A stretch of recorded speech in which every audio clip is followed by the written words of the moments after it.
Hey, my name's Jake. This is my Battles project. I got Battle of Atlantic.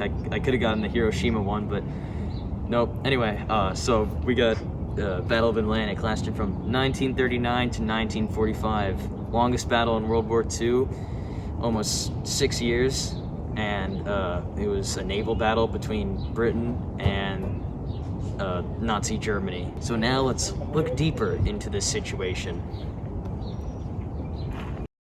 Rap battle. Nice work today. Who cares? We did a movie already. Hey, you want to show some respect? Let's go. Get on with it. Hey, just start the cartoon. Hey, you want to shut up?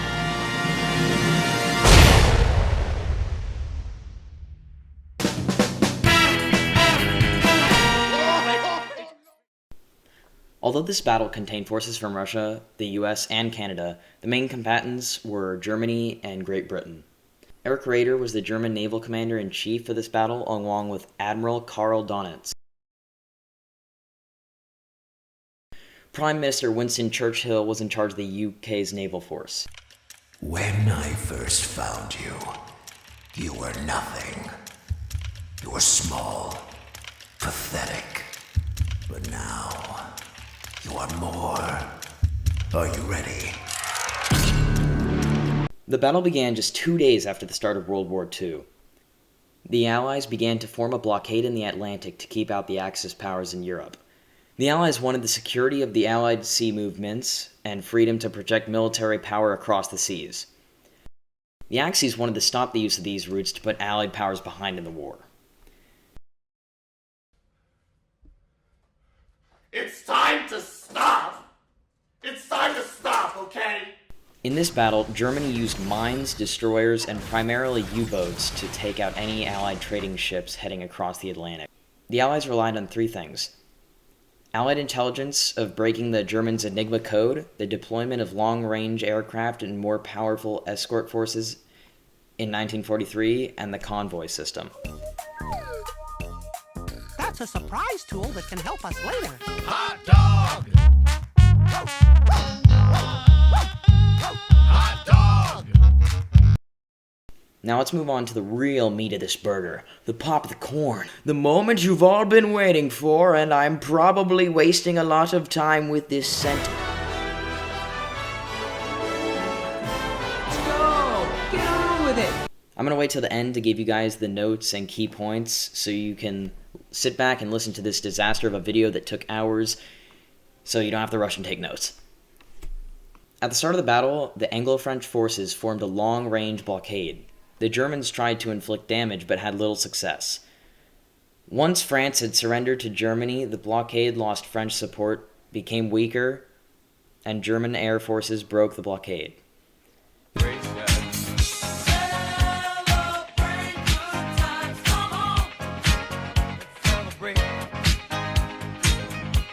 This forced the British to use a longer route across the Atlantic due to less protection. The longer transport time equated to less war materials for the Allied powers in Europe. By autumn of 1940, the Germans started high amounts of U-boat attacks on Allied merchant ships heading across the Atlantic. Germans also started to increase their attacks with destroyers, mines, and air force. Even with the combined attacks from Germans and decreased in materials, the British refused to surrender.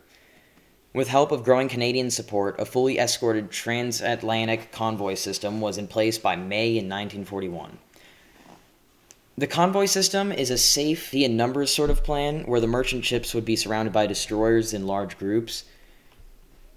Before even having entered the war, the U.S. turned over 50 World War I destroyers to Great Britain. This has starving people cry. A crying lady! I'll help you.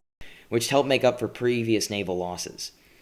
In return, the United States received 99-year leases for bases in Bermuda and at numerous points in the Caribbean. A few months after U.S. entered the war in December 1941, Germany discovered that America's shipping goods were completely unguarded and the U.S. attempts to defend it were to no avail. Allied shipping losses spiked after this in the spring of 1942.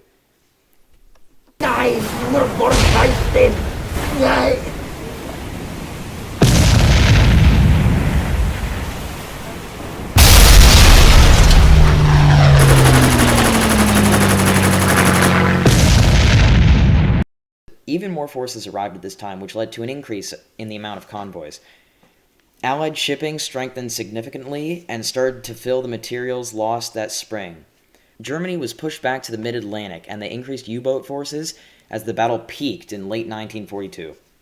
After months of work, the Allied intelligence powers broke the Germans' Enigma code used in the U-boats in 1943. This, more radar advancements, and more reinforcements led to a major loss of German attack and defense forces.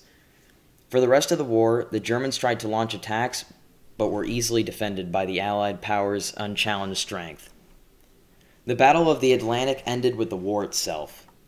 Here are the notes now, so you can pause this if you want, and then... Kahoot! Yay!